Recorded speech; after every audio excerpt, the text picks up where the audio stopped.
Well, here we are live. Hi, Tony. Voila. Hola, hola. Hey, guys. So we are excited to have this conversation with each other, and hopefully you will join because I have a feeling it's going to be a lot and a lot of gold nuggets that we will share. And I know we have a little bit of a delay in using BeLive system, so we're going to see your comments probably like in 20 seconds delay. So we'll wait a little bit. Oh, okay. So many people logging in already. Hey guys, for those of you who log in, would you be so kind to let us know your name and where you're logging in from? So we can see in the comments. And let us know, you guys. This is my amazing friend and a soul brother and a neighbor in Laguna Beach, Tony Teagarden. Hello. I'm just typing to let you know my name and where I'm at. I love that. Tony's in Laguna Beach and the neighbor. So you guys, we are excited to just have, like really casual conversation about incredible topic. How can we up level our game in really the cutting edge, high value sales? How do we build our practices? Either you have a consulting practice or coaching practice or a hybrid, like both of us, we have a hybrid practice. How do you stay ahead of the curve? How do you stay, with innovative strategies? Because a lot of things that worked before, even a year ago, are outdated, right? That's why my commitment to you is to bring you people who I consider absolutely in the top of their game and who lead with integrity and with the soul. So I met Tony Teagarden. He is incredible at helping people turning their problems into profits, right? Yep. And how you do it in many, many different ways. Tell us a little bit how you help people, Tony. Well, I'll first tell you, I don't know where you got this casual thing, because you and I, you never do casual. Like, we don't do small talk. We usually just go like deep, right? We're going to go deep. We're going to go deep into this as we usually do. So no, thank you. I'm so glad to be here. And I know I've shared this with some of my folks. Hopefully they're joining us as well. And your question is, again, how do I help people, right? And there's a few ways that I do, but primarily what I do is I like to work with coaches and experts that are, have a specialty in their field and help them to turn their expertise into high value offers, of which they can turn around and quietly launch, whether they have a large or a small audience, help them generate $30, $50, $100,000 quietly, I like to say. And then, help them to deliver that, save a lot of time, energy, and money, so to speak. So I have a program, the High Ticket Breakthrough, that I work with my clients through. It's a done with you program, I like to say. And we start out, we end up, basically getting their first high value. And some people call it a big ticket. I'm switching and shifting over, thanks to my good friend Jesse, switching over to high value. I like that high value because that speaks volumes to our audience. Whenever we say something like big ticket to ourselves in our little bubble, our little community, we know what that is, but it's excluding our actual audience. So I like that little shift in perception and calling it a high value package. And those generally are somewhere between $3,000, $5,000, and $10,000 per package. So. Yeah, I love that. I love that high value package. I love that a lot, a lot. So Tony, let's get straight into it because we've got we don't do small talks, right? Nope. You and I just go deep. Yep. So, we were brainstorming a few questions. Like one of the questions, like looking back, you see people who are looking at this high value sales, high value coaching, high value industry, and they may be like absolutely freaking terrified of making the transition. And, there's many mistakes on the way that can be avoided, right? Because you've been on the path. I've been on the path for a little bit. So we can say, what are the 3 top mistakes that you see people do when they transition first to the high value business model? Only 3? I can only pick 3? Yeah, pick 3 for simplicity. Right. So one of the big things I believe is that for this fear of leaving people out, even though they go into high ticket, they still want to be everything to everyone. So a good example, is I've worked with life coaches now for probably going on about 10 years. I worked one-on-one in the trenches with life coaches specifically and only. I even used to build websites and develop the whole conversion process, all that nerdy thing. And the big thing that I always noticed was that they wanted to be everything to everyone because, listen, they've got big hearts. All right, let's face it. Even you and I, we've got big hearts. But if you don't have the container and the context of why it's important to focus on a very specific challenge or problem or individual, all of a sudden you can start to try to be everything to everyone. And what happens is you end up being nothing to nobody. Mm-hmm. So even in this, high value, wanting to charge more premium packages, one of the biggest mistakes I see is that they're like, but Tony, I can help everyone, right? And so what we really decide to focus on is a very specific problem that people are having in a very specific category. And so what I've noticed is, and kind of the opposite of this, is really focusing in on what is that problem that people already know that they have, right? And when we focus on that specific problem, all of a sudden there's a lot of clarity. There's a lot of, and I'm going to try and say this word, specificity. Thank you very much. Because what I've discovered is even more important is not just, who it is that you want to work with, but who don't you want to work with? Who's not a good fit? Who's not ideal?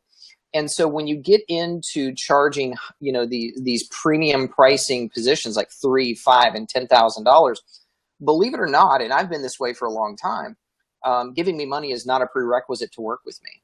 And that's right. It's not an egoic thing. It's not like, oh, I'm so awesome. No, it's like, listen, I know that I can win big. I look really talented when I pick the right people that have the right circumstances that sit in the right container. That's it. Oh my God. Such deep truth right here.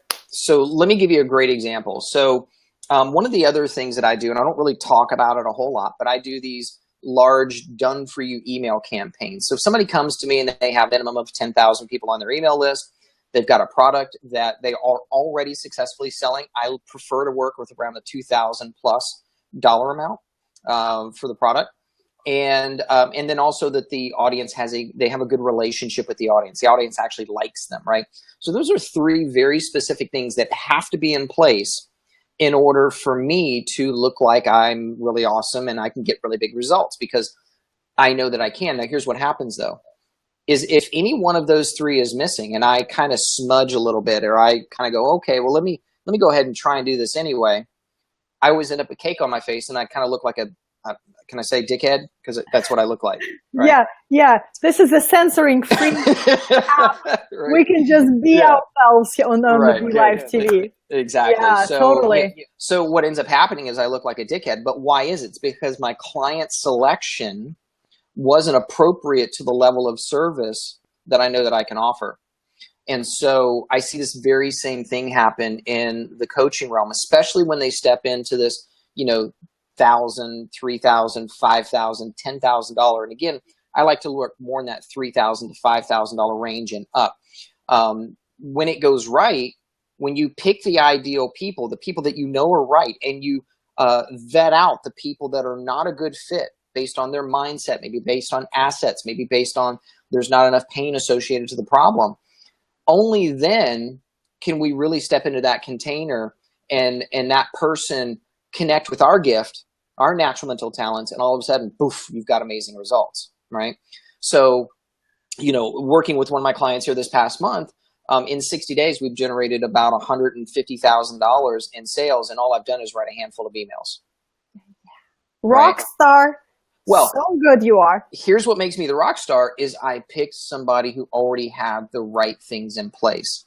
I knew who my ideal audience wasn't. I know who my ideal client isn't.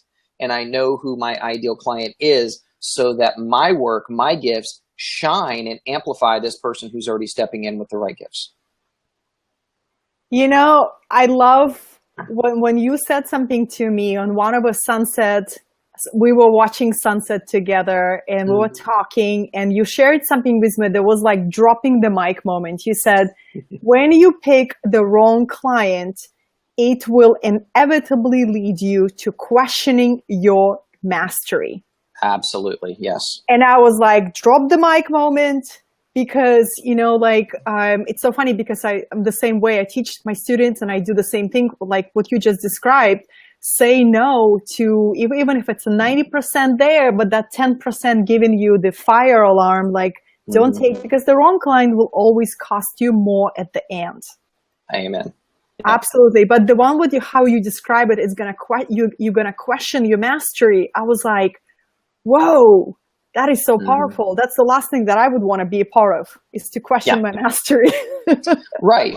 And, and it's such a great point. And the key is that what happens is, and you nailed it. Listen, we have big hearts. We just want to help people. We want to help, but what we have to learn to there's two ways we can learn this. We can either learn it through investing with mentorship, who says, hey, listen, cross the bridge here. You don't have to keep walking 50 miles and then walk that old crickety bridge and possibly fall in and die and get eaten by crocodiles, right? Or you can go down that 50 miles down, you can cross that crickety deal and hopefully get across and then learn, because this is what happens, is that we end up inevitably learning through trial by fire. And this is how I've had to learn in a lot of ways, is realizing like, holy shit, this person actually cost me more energetically and financially by bringing them on board, because they weren't an energetic match than it would have if I'd have said no and went on and sought out the ideal person that I know that I could serve and help, and was searching for me as well. Yeah. So powerful, Tony. So powerful. Yeah. And, this leads me to another question that you and I were talking about, okay, so the wrong client will cost you more in the end, especially in terms of your energy, in terms of your sanity, in terms of your reputation, it's such a paradox. What is your thoughts about, when somebody comes to you and they say, Tony, I really need your help, right? It's time to own my value, right? I really need your help, Tony. But all I want to do is I actually want to do a trade with you. How often do you get offers for a trade? And, my philosophy that it's damaging to you and it's damaging to your client and they don't grow. Yeah. I want to hear your perspective on that, especially somebody who wants to fix or solve this problem of low self-worth, right? Yeah. I think it's an interesting perspective, because not only do I have people that want to trade, I get a lot of coaches that want to partner with me. They're like, I'm the expert in my field. I can just do what I love and what I'm passionate about. And then you can just do the marketing and you could do what you're good at. And then we'd make a great team, and, we'll just split everything 50-50. And, to me, it's a recipe for disaster.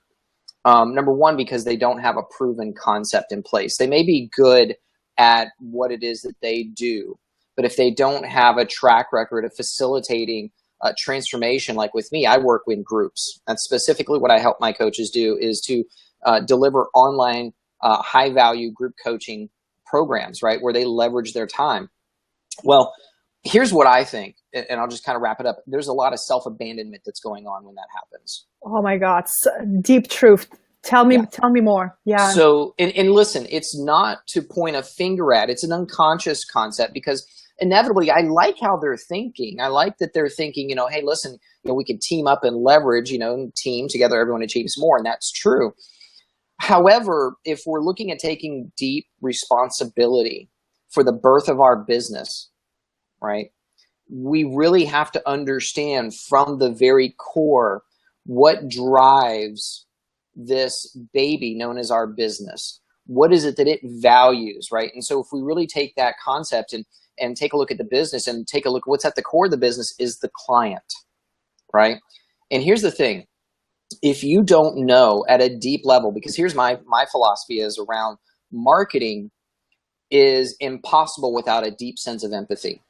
Meaning that you deeply understand from your client's perspective or your prospect's perspective what their world is like. Because the minute that you can articulate their problem better than they can say it to themselves, they will automatically see you as the authority and seek you out for the solution. You don't need a best-selling book. You don't need, to be featured on NBC, CBS, and all these other different weird things, which are cool. Don't get me wrong, but those aren't a requirement in order for you to attract this individual. Now, here's what happens.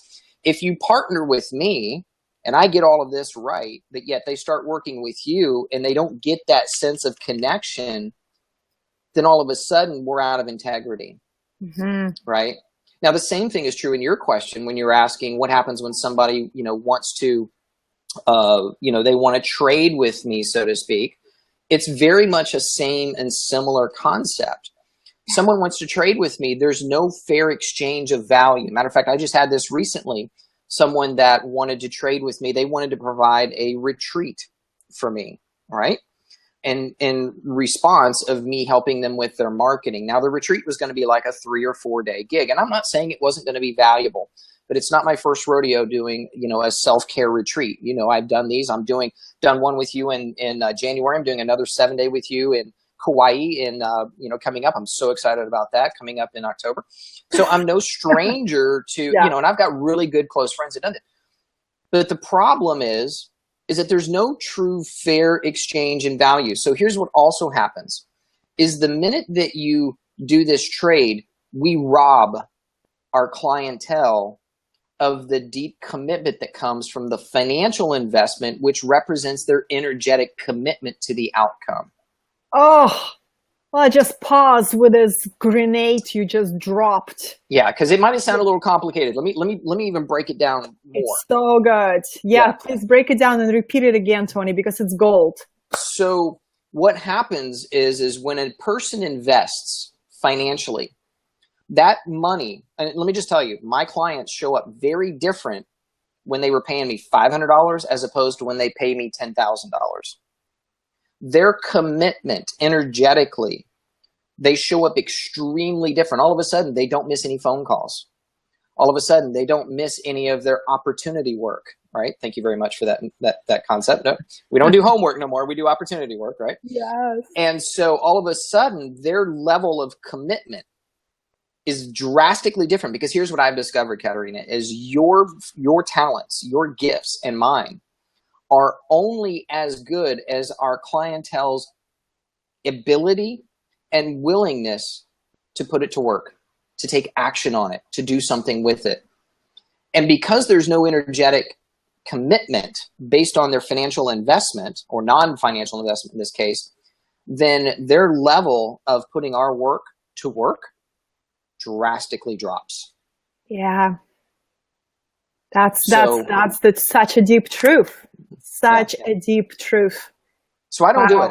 I don't trade. I don't do those sort of things. Matter of fact, one of my big email campaign clients today had somebody that had emailed her and was like, "Hey, I'll give you 10% of my profits for the year and all that. I've already spent multiple 5 figures in coaching. We'll see what ultimate." And they're like, "I don't have any more money." Well, instantly that brings up a red flag for me, because what about all of this other financial investment still didn't get you to rise to the level of commitment to get the result? Because inevitably we do have to take a sense of responsibility, just like I know you do around your deliverability. I know I do around my deliverability.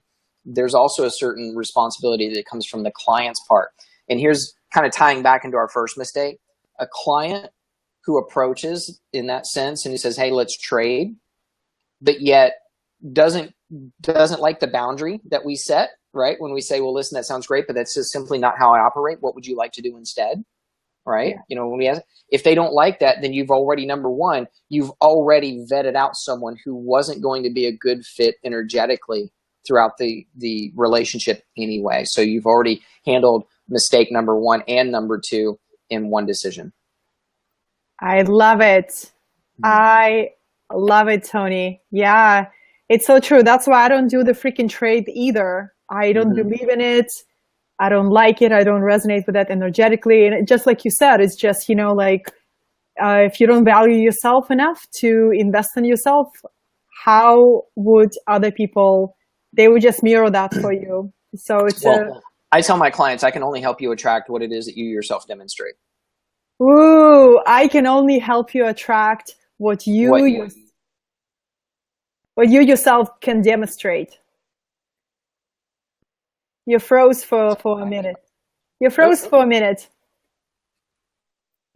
Let's try it Okay, again. can you see me now? Yeah, you're back. All right, there we go. Okay. I remember when I invested my first $5,000 in someone, and it was the craziest shit. Like after that, all of a sudden, you know, I started popping. I had made the decision. I was only charging $3,000 at that time. But as soon as I dropped that $5,000 investment, all of a sudden, 5,000, 6,000, 7, 8,000. All of a sudden, there was this congruency. So what happens is when your clients say, you know, hey, trade out with me instead of me investing, we're actually harming them rather than helping them, because they're walking into this world of charging high value incongruent from day one. That's right. That's right. That is so true. Yeah, you know, it's the same thing with events. I just had a conversation with somebody who is doing their first event, and I'm like, how much you charging? Well, it's $97. My next question is for one day. And my question is, are you making any money of this? And, you know, they saying, oh, that it's not about that. It's not about that. It's just, you know, we just want to break even. You know, it's like how you start is how you finish. Mm-hmm. If you start with the mindset, oh, it's not about money for me, let's just get real, right? Let's get real. And then, you know, if you do anything just to break even, how you start is how you're going to finish. Mm-hmm. You know, like I throw my people into a fire and I say, charge the price that makes you uncomfortable, because it's going to make you rise to a whole next level, to deliver at that level, and to look your people straight in the eye, knowing that you deliver 10 times more. Preach. Matter of fact, if you don't mind, I want to. This transitions into probably the third biggest mistake. Yes, that please. I see. What's the third one?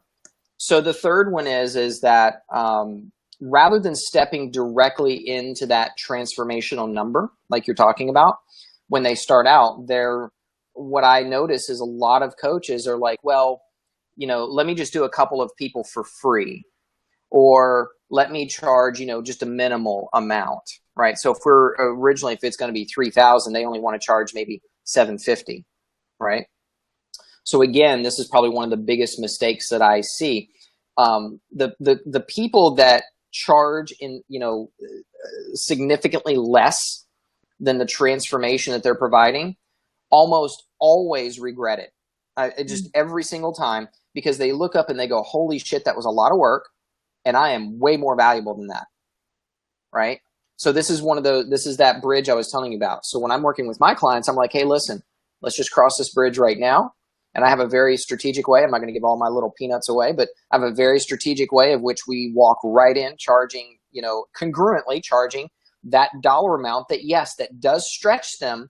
But I also support my clients in this process, in the way that we do the framing, both for them and to their new clients. They feel very comfortable. They feel congruent, right? Because I know the psychology of what's happening. Mm-hmm. And so, or they can continue to walk 50 miles without my help, go across that rickety bridge and charge the 750, and then look up and go, holy shit, why did I do all of that? That's right. Right. And they run the risk of their clients not getting the results because they're not nearly as invested. Because here's the way I look at it. And I heard this from someone that I mentored from several years back, and I thought it was brilliant. And he said, find out what it's costing your prospects to live without your solution and charge a little bit less. Ooh, so good. Somebody write it down in the comments, you guys. How much you should price your offers? Right. Find out what it's costing your clients to live without your solution and then charge a little bit less. Here's a good example. Someone who's charging $97, to me, it says they're not solving a very big problem. That's right. So let me give you an example. If someone is a divorce coach, now the average divorce in the US, last time I checked, and please, somebody Google this, prove me wrong, whatever. The last I checked, the average, it was like around $100,000, right? Now, never mind, that's the tangible financial cost, but never mind the intangible emotional cost of both you and your spouse, the children if they're involved, right, and the longevity of the impact on their lives, you know, throughout, or realizing that's $100,000. Or if you're a divorce coach, and you were to say, hey, listen, there was a time that you both were in love and you saw your life together forever. Would you still like that to be true? And if they say yes, then guess what? Rather than $100,000, if they charge $10,000, guess what? You found out what it was costing them to live without your solution, and you charge significantly less. Context. You need a container to provide context. So now all of a sudden you feel extremely confident and competent, because let's just face it, a lot of confidence comes from competence, right? If we put them in the container of I'm competent, I've got the skill, I know I can help solve their problem, and you know what? It's costing them this much. I'm only charging them this much. Now our coaches have context, and now they can step into that, and instead of charging significantly less, wasting their time, run the risk of the clients not getting the result because they don't value it, because they barely invested in it. Instead, now your first high value clients all of a sudden are having extreme results. And now you can look up after, charging and working with your first 3 to 5 people. Katerina, like I know you, I don't want to let all the cat out of the bag, but I know you just got through doing your 6 weeks and you've had some tremendous results. But let me ask you this. Let me turn the tables on you. Would your clients have gotten, I know one of them sold like their first $15,000 package, right? Do you think she would have gotten the same result if you charged her $97 or $500 for the level of transformation that you provided? Do you think that could have been the same outcome? Fuck no. It would never. Let's drop some F-bombs right now. Right. It's a great moment. Thank you. I just want to acknowledge Jan. Jan, my love, thank you for sharing in the comments. She typed in the few true bombs. Thank you so much. And I can highlight the true bombs. Boom. Look at that, how fun it is. Yeah, Tony, there is just no way, and I've done the low ticket world. I've done the $97 programs, and it was the most unsatisfactory, soul sucking journey because, you pour everything. This is your baby. You can deliver people results, but people don't take it seriously. They buy emotionally those $97 programs, but then they just sit there. And then you start questioning yourself as a coach. You start questioning yourself as a leader in everything. So yes, absolutely. And my 6 weeks program, like I offered that one as a steal. It was so affordable, and I will never offer it at that price again. You can count on that. It's going to be double next time, easily. Right. Right. But I like to experiment. Like that was a $5,000 program. I like to experiment with that, it's for me, if I help them get even one high ticket sale, it's going to pay for the program. That's always my approach. Yep. But I want to go back to what you just talked about context, because when I was studying sales, and that was the missing piece for a long time for me. How do you put the context around transformation that you sell? It's much easier to sell financial, business program. It's easy because it's $1 and $1. It's a match. But when you sell transformation, when you sell, transcendence, when you sell spiritual growth, how do you sell it? How do you count it? It's this process of a context that you were just telling. It's the game changer. So let me just nail that. Because there's two pieces to this. Number one is a lot of people, as you and I know, have a lot of blocks, quote unquote, around, charging, right? And, I simply don't believe in blocks myself. Because what does it look like? What does a block look like? My friend Jesse today, I just heard him say this. He's like, what does a block look like? What do you mean? Is it like, what color is it? How tall is it? How far around do you need to walk around? Like, it's not real, right? It's not measurable. It's not quantifiable. And so what we want to do is we've got what's some people would call, well, I'm just not feeling abundant. I'm not feeling in that space, right? So we hear this a lot. And it really has nothing to do with that. If we can turn that into, let's just say, for an example, if we can turn our constraints into conversionable assets, then all of a sudden it becomes much easier. And how do we do that? Well, it's called value translation. So you just said something really important. You said, well, it's easy. I don't know about easy. It might be easy for you and I, right? Because we've been through it. Selling business programs because it's $1. But what is $1? It's $1 is the currency of which what your clients are thinking in. That's all. Mm-hmm. So how do you translate that into the currency that they're thinking in? So if it's weight loss, it's how many pounds that they lose, right? If it's saving money, it's how many dollars are in the savings account, right? The world that you and I are in, how much money. You too, Jonathan. Can't wait, man. Give you a big hug. Yeah, Jonathan, thank you for joining. What's going on? Yeah. No, continue, Tony. This is brilliant. Yeah. And again, you start getting into that, the woo-woo world, which you and I both love. We both are very dear about that, but we're also very, very key on the concept of being able to step into the world of woo and put it to work. That's right. That's right. You got to put the woo to work. And again, this is through value translation. Now I've got a process of which I take my clients through in order to do this, right? But, one of the keys is for me is realizing, like, what is it that is ideally most important to my prospects? What is it that they want to get rid of, and what is it that they want more of, right? I've discovered people want one of three things generally, especially when we're talking into this value translation and we're talking about this high value and charging a high net or high value. They want one of three things when we do this. They want to get something, keep something, or get rid of something. People all over the world are looking to get water, keep water, get rid of water. Everybody all over the world is looking to get a car, keep a car, get rid of a car.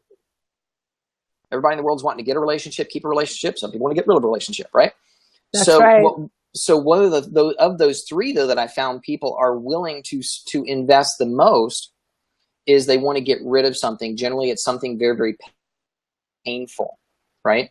And so when we take a look at with this value translation, we look at say, for an example, if it's in the world of the spiritual realm, like people want to feel more grounded. There's a real easy question that I ask so I can translate that into something measurable, right? How do we know that, right? How do you know that you feel more spiritual? Can you see it, touch it, smell it? What's the action? It's a real easy question.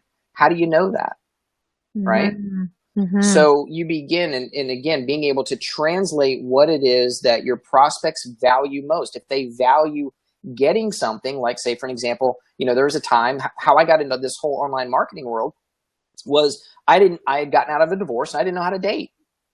I was like, I'd been in a relationship for 8 years. I'm like, I don't know how to date. So I went on the computer and I typed in how to get a date. I came up with this site. It's called Double Your Dating. I said, shit, I don't have any dates. Being the eternal optimist, I might be able to squeeze one out of this thing, right? So, but again, value translation, I wanted to get a date. So therefore, the $20 for the ebook was nothing, comparatively speaking, to me being able to think, oh, okay, I can get a date out of this. Why? Because the date, and this is the brilliance behind that marketing, was that they knew how to measurable. It was a measurable, quantifiable statistic or an event that you knew that you got the result. Double your dating. If you got one date, you're going to get two dates. If you're an optimist like me, you might be able to squeeze one out of this thing, and it's still a value. For $20, it's worth trying. Mm-hmm. Right? Mm-hmm. So I feel like I'm going down the rabbit hole here, but yeah, no, it's all good. I love this story, how you got into digital marketing, because you've been in this world for a while, really for a while, since 2003, right? Actually, about 2000, I actually bought that in 2005, and I started blogging in 2006. Okay, so. 2006. Yeah, that's still quite a while. Tony, I love this conversation so much because, just knowing how to put a context around what you're selling in the transformational space, it's absolute game changer. I have a question for you. What is your Tony Teagarden dirty pleasure? Dirty pleasure. Nobody expected this question to come out. But let's break the deep talk for a little bit. Am I blushing? Can you tell? You're totally blushing. So normally the question would be, what is your guilty pleasure? Or in this case, it's a dirty pleasure. Did I say dirty? Oh my God, subconscious mind just totally got me out. I can't hide away right now. You guys. It's too late, yes. It's too late. This is how dirty my subconscious mind is. So here's the thing for me is I actually said this, and I'll share this with you. And I know it's Tarlarise is her first name. And I remember, I think I had posted this asking or something along the lines of, like, what's your guilty pleasure? And she said something that forever reframed how I looked at giving myself permission to enjoy some pleasures in life. And she said, I don't look at them as guilty. They're just things I give myself experience every now and then. Yeah. Right? You disappeared for the like half a second. They're just things that you what? Give yourself permission to experience every now and then. Exactly. Dirty pleasure. Right? The dirty pleasure. There you go. Right. I don't want to feel guilty. I don't want to feel shame. I don't want to feel, any of these weird things, because there's something that I like to enjoy on occasion that I know that if I experienced it in excess would probably cause me some harm. And in this case, we're probably going to be talking about food any minute. Because, I know we like our foods and whatnot. I will have to admit, I'm a chocoholic. I like chocolate. I like chocolate a lot. Oh my God. I can testify to that. Every Saturday when we go to farmer's market, yep. I see you eyeing those vegan brownies, those deliciousness. By the way, I bought some this past Saturday. You did? Oh, yeah, I cool. did. Yeah, the vegan chocolate brownies. Yeah, I can't pass those up. Yeah. Guys, everybody who's watching. So Tony and I go to farmer's market every Saturday. It's kind of like our tradition, and it's a lot of fun. And we can't stop cracking up at the sales lessons from the farmer's market. Okay. We need to do a Facebook. Oh my God. We're just going to do a Facebook Live just on that, because if you really want to get a reality check of how many people have no idea how to sell outside of a coaching industry, outside of an expert's transformational space, like I would say the majority of people have no clue how to sell, right? They will either oversell you in the point that you just can't get out of there, or they completely ignore you. Yeah, that too. And you're like, what? Being in the sales world, it's like you see it so obvious, right? Yeah. And let me just say to that point, because I think this is such a great point, by the way. Again, when I like to reframe things for my clients, and even my audience that I'm serving and supporting, is so important, because I know you and we have fun when we talk about it, but we're not judging. We're not like, we're not telling, we're looking at this in a sense of like, we wish that these people knew what we knew, because they could help and serve so many more. Because you and I both were into organic, holistic, amazing wares that people provide at this farmer's market. And we know it's good and nourishing for people's body. It makes them come more alive. Their digestion is better. You love the kombucha and all these different things, right? And the same thing is true in the coaching world. How many times have I seen coaches that talk themselves out of a sale? One of the questions that you were asking me, or you brought up earlier, was, what have I seen that changed over the course of the year that no longer works anymore? Yes, great question. I'm so glad we got there. So we'll segue into this. One of the things is that there used to be a point where you could get on the phone with someone cold, and you could spend an hour and a half or 2 hours talking to them and get the sale, right? I don't know who the hell wants to do that. I don't want to do that, right? I know it's possible. I know it does happen. But then what would happen is that people would say, okay, instead of that, let's take people to an application, so that we're only on the phone with people who are absolutely have raised their hand and, have answered some questions, and we've allowed to vet themselves out, so that we know who we want to talk to and who we don't. So that is something that's changed over the year, but strategy session forums are not very different. Here's what's happened in the course of a year. A lot of people, even there's a lot of new people coming into the space, there's a lot of people who know what that shit is. They're like, you're just going to try and sell me some shit, right?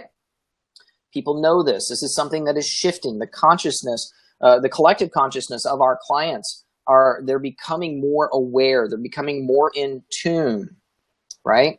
So this goes back to our very first mistake, is you have got to be able to articulate your prospect's problem better than they can say it to themselves, so that they're going to realize, like, man, this person gets me more than I do. I bet they can help me with my problem.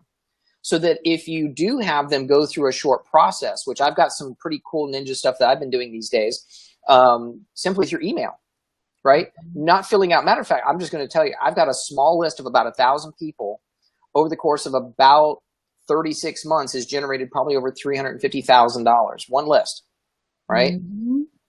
And I think I've probably, out of the probably 36 months, maybe about a year of that, I drove people to applications.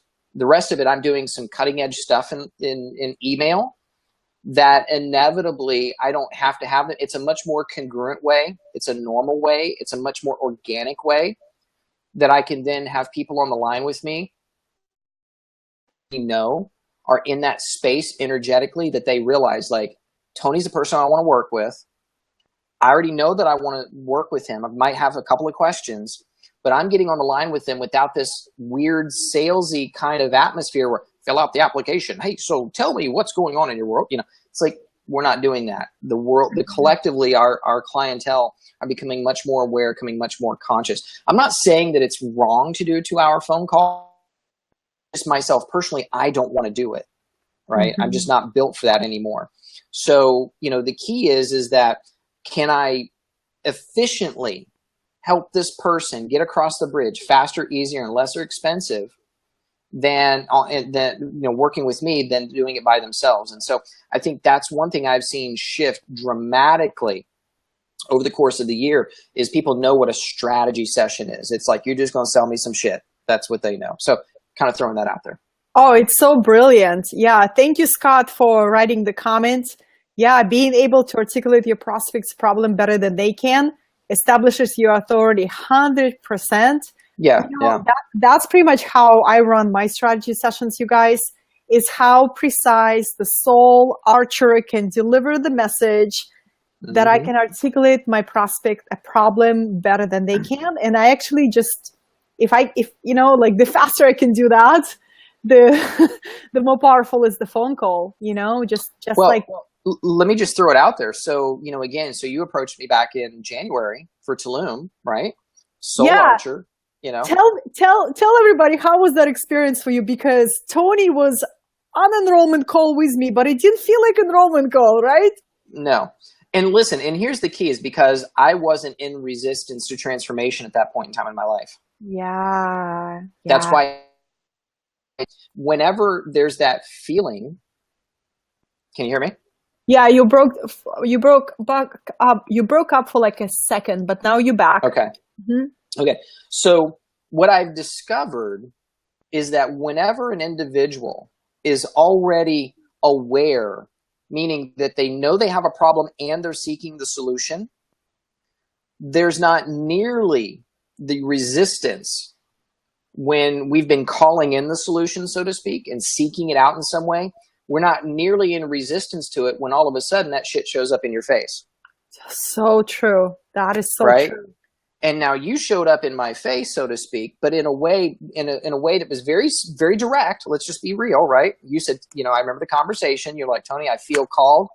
I just feel like this is something that that you're ready for or calling into your life.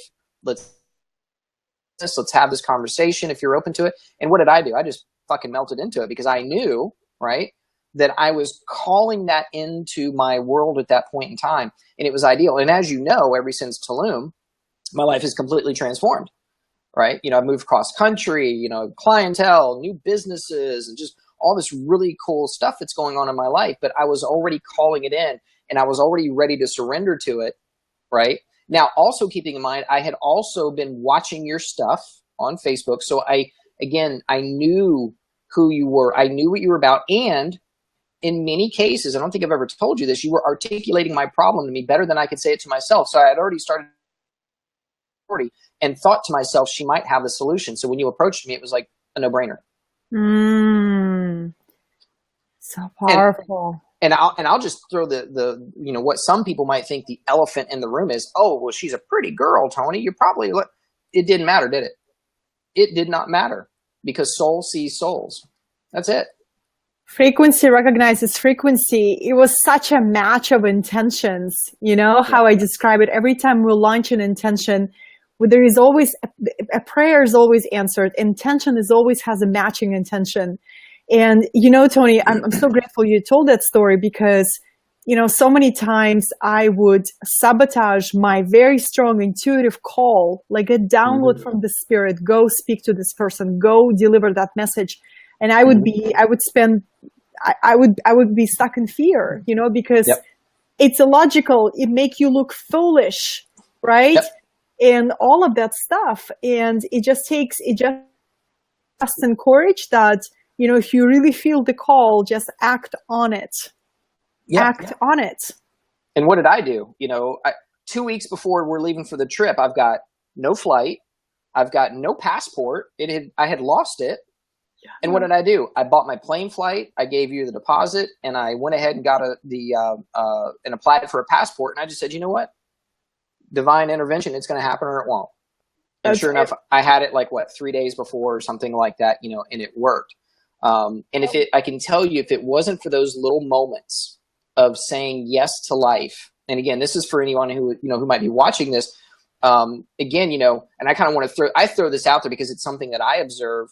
You know, now, you know, you've worked with a lot of men in the past, and now look, you've got an entire, you've got an entire program filled with, I don't know how many, just nothing but women, amazing women, by the way, because I get to talk to them this month. I'm really excited about that at this 3-day live event that you're doing, and it's all women. I'm going to be so scared to do that. Yeah, we're gonna have couple men. We're gonna have couple men. Okay, good. Okay, we're gonna have couple men. Yeah, for balance. Jonathan will be there. That's right. Jonathan's gonna be my client. Tim is gonna be there. Yeah. Yeah, but you know, that's the beauty of it, is that stepping into these roles, you yourself surrendered, got out of the way, and again, when you get these downloads, and this is where I love how you put the woo to work, right? This is where I love how you take this intangible, spiritual, accessible energy frequency that we all have access to, but yet you allow your human self to get out of the way, allow that woo to go to work, right? And that's the beauty of, you know, enrollment, you know, really, because you know that you're doing the very best and you're serving this person in the highest when you do charge a premium, because you know that they're financially invested at an energetic level that matches the level of commitment necessary for them to get that result. Because our gifts are only as good as our clients' willingness to commit to doing that. Ooh, so powerful, Tony. So powerful. So many truth bombs right here. So many truth grenades. We probably can go for 10 more minutes. If you guys want to ask us any questions, we'll take the questions live. Yeah, that'd be fun. Yeah, let us know in the comments. But I wanted to thank you so much for sharing that story, Tony. So Tony is like a soul brother to me, you guys. And we are neighbors. We live in the same neighborhood on the same land. And it's just so awesome to have a soul, kindred soul next to me. You're incredible. And, thank you. And you know what was so cool? Like, Tony helped me create the program that I'm almost finishing up, wrapping it up, a high ticket program. And what was so cool, I'll never forget the moment where I showed Tony my draft, and I was like, Tony, this is the outline I want to do. And he looked at me, he says, Katerina, it looks like you want to give them in 8 weeks, a year worth of content.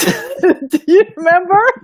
I do. Oh my God. Yeah. And you did this brilliant thing. You simplified my process, and you just helped me to only answer one problem and to build entire program just answering one problem. It was really brilliant. Yeah. And, you know, that's one of the biggest mistakes I've seen. And listen, I mean, I worked, you know, last year with someone who was doing over $500,000 a year. She's very successful in her space. She's gotten a lot of clients, a lot of results. Matter of fact, I'm working with her right now. Matter of fact, you know, and she went through the same thing. You know, she was like, my shit works. Why are people not getting through it? Well, then I opened it up and I looked at it. I said, well, it's because they're fucking choking on week one. Like, there's so much to get through. And because we're experts, we think everything we know, we need to translate and transfer into their mind. And it's not true. And this is probably another truth grenade. Our clients don't want all that shit. They only want what works. That's it. So, you know, again, with my program, my high ticket breakthrough, I mean, I think I've got 1 week that has like 2 hours of information, videos, and they're very entertaining to get through, but everything else is like an hour or less. One of my high ticket hero program, like 1 week's only 15 minutes. And one of my clients that was in the UK, he was going through it. He said, Tony, I spent a fucking hour on it. He said, because every sentence was a bomb that I was just like, oh my God, right? People are paying for our wisdom to be consolidated, not to be confronted in their face with everything that we know. They want the wisdom to be consolidated. Ooh, that is a very sexy way to put it. It's almost like, in essence, it's like distilling a fine whiskey or distilling a fine perfume. You just want to give them the essence, right? Yes, absolutely. Very well said. Yeah. Oh my God. You guys, Tony is going to be a featured guest speaker at my High Ticket Mastery Live. And we're going to go just bananas there. We're just going to roll out these strategies that never been rolled out anywhere before. Tony will be teaching a segment on conversations that converts, and also on how to make offers on Facebook, right? So kind of like advanced copy that sells. So if you guys, those of you who are watching, I'm opening up. We have 3 spots left, and I'm actually opening up for both genders. So women coming in. But now I'm like, okay, you know what? If you are an amazing person who has a powerful message, powerful gifts, you get people results, and you are hungry for this new business model, not so new, but the high ticket model that will give you freedom and will take away, unnecessary chasing of your tail and the hamster wheel. If you're tired of doing the podcast, writing a book, running free Facebook groups that nobody wants to attend, if you're tired of that nonsense, and if you want to install a new and powerful system in your business that brings you, powerful clients that you can serve, that you love working with them, this is the event for you. So it's going to be in 3 weeks, led by yours truly, Katerina Satori. And I have a featured guest speaker. It's going to be Tony T. Garden. And I'm excited for that one. I'm really, really excited. So you guys, you just send me a private message if you want to know details. So by the way, I want to kind of tie this in. Jen asks, what's another sales strategy out there that's seen its collective consciousness day? Yeah. Let me give what I think is a really good answer to this. And it's something that I'm going to be digging into real deep at our live event, but I just want to kind of give a little nugget here. The sales strategy, I don't even know that it's a conscious strategy, but I see a lot of what I call condescending marketing. And it's not even like, some of it's extremely subtle. So you'll see that word, if you're serious about your results, then, right, and then enter action that you want people to take. Some of that's very, very subtle. But what I've noticed is that people who don't have the ability or the skill to speak into the conversation that's already happening in the prospect's mind, but doing it in a way where you're actually seen as on their side, then you're seriously behind the 8 ball. And so the strategy that I'm going to share at your live event, yes, it can be used for Facebook organic. It can be used for Facebook ads. It can be used in email, which is where I use it a lot. Made a lot of money with email with this particular process. And so, I'm kind of going broad with her question, but it's because the implication is it's actually broader than just a particular strategy. It's a consciousness, or in this case, I think it's an unconsciousness. I literally saw someone say one time, he said, and again, I don't think your market's a lot like this, but I like to go extreme with some of my examples. But I saw him say, if you can't make the last book you read your bitch, I'd hate to see what else you can't handle in your life. Now, that's very extreme, right? Yeah. However, it is not extreme in your prospect's mind if you're speaking to them with even a hint of communication in that way. If you're serious about getting XYZ in your life, then you'll take a good look at this, right? It's the tonality of our conversation. You do this better than anybody, but it's the conversational tone that if you don't know how this works, you're in an uphill battle all the time. And I'm going to tell you, I see it with a lot of people. And I see it with a lot of people that have very big audiences. And the only reason they're probably doing as well as they are is because they have such a big audience. But here's what happens when you speak into the conversation with a condescending tone, okay, is that, yeah, you might get people to say yes to you or to your offer or to your coaching. But inevitably, you are bringing on board a possible codependent person because they're dependent upon your energy that dictates who and how they should be showing up. You should do this. You ought to do this. You need to do this. You're supposed to do this, right? We're projecting our value system onto them. And what happens is you end up bringing on board a dependent individual rather than an independent individual who's prepared to put your work to work. Oh, wow. So powerful. So powerful. How many of you guys can relate? How many codependent clients that you've had experience with and how draining that is, right? Yeah, but there is a way to turn that around. There is a way to turn codependency into co-empowerment, but it's just going to take your energy, take your sanity. It's just not worth it to take a codependent client, right? But it's going to feed. Like, we're talking about spiritual coaches. A lot of them are empaths. So it's just like a freaking bees to honey. Empathic coach, a codependent client, right? Yeah.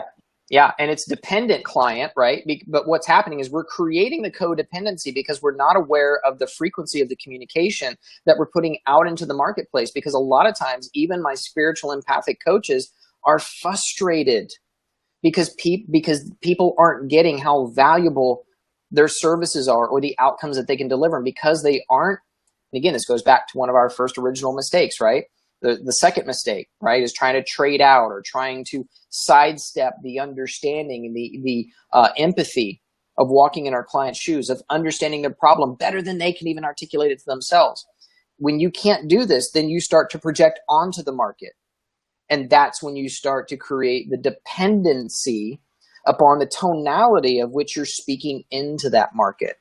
And you end up bringing on board the clientele that you don't inevitably want to work with, cost you money, and again, goes back to the point that you made, you start to question your own mastery.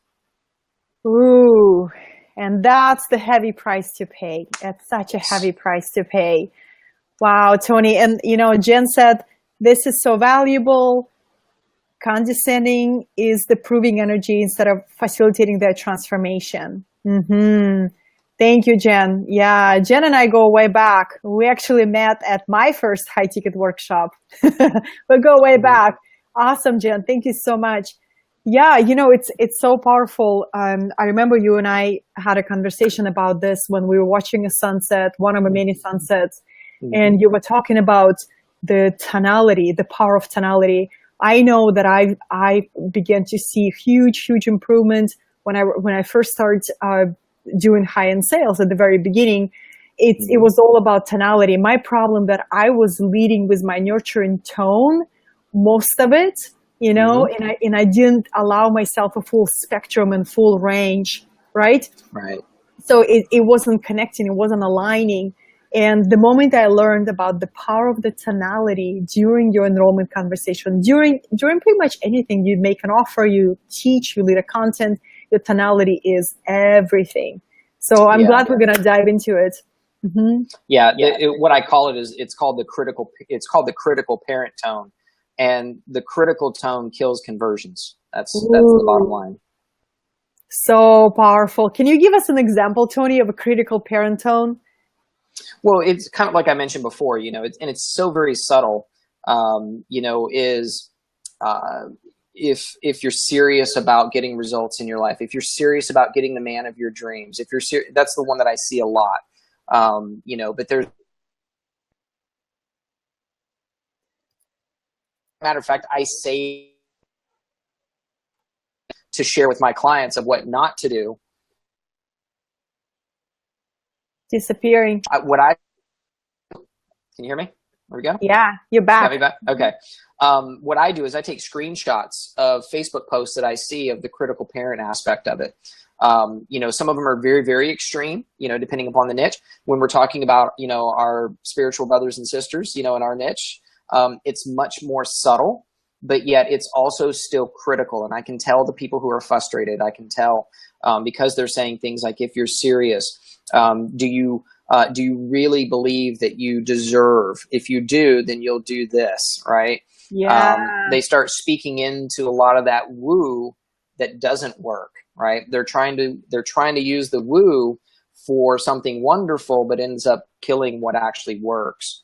So, we really want to step into, and there's a range of which, your amazing folks are going to learn some of this that we'll talk about at our live event. What is it? August 26th, I believe, the weekend of? August 18th, 19th, and 20th. There we go. What do I have on the 26th for? Something. Yes. Thank you very much. There you go.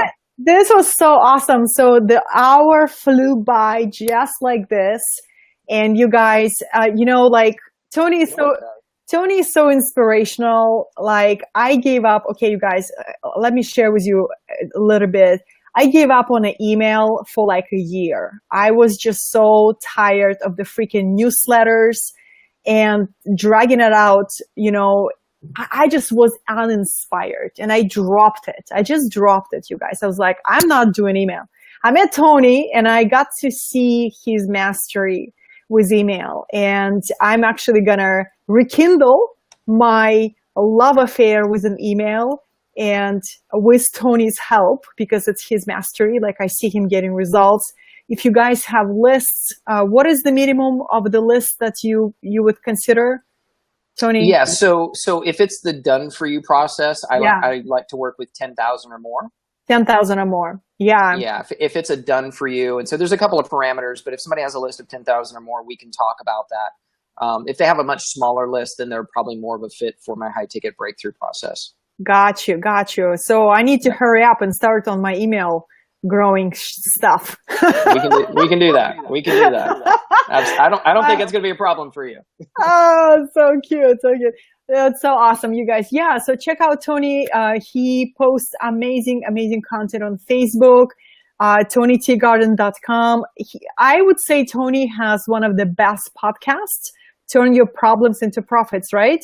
Yes. And I've been on many podcasts, you guys. I can't wait until Tony asks me back on his podcast, because not only he's incredible conversationalist on a podcast, he promotes that podcast so strategically it creates a ripple effect. Like I've never seen anybody who promotes that podcast as well as you do from a marketing perspective. So I just, you're so multi-skilled. You're very gifted, but you have this various massive toolbox in the marketing and sales and high ticket and the mindset. It's just an honor. You guys connect with Tony Tegarden. Just follow him. Just follow him on Facebook. Every day I see a beautiful photo, a thought-provoking post, value this man gives. And I just encourage you to follow him. Thank you. Again, thank you so much for having me here, Katerina. Until the next sunset, my friend. Yeah, the sunset. Shall we meet for a sunset? Hey guys, there you go. Hey guys, thank you so much for joining us. There was absolute blast. I'm really enjoying bringing you most incredible people that are in my inner circle, whom I adore and who just, serve the community so well. Thank you for joining us. Please share this video if you found value with it. Share. Hit the love button. If you hit the love button, you'll get to see my posts more regularly, right? And thank you guys so much. Thank you for joining us. And thank you, Tony. Thank you again so much. Appreciate it.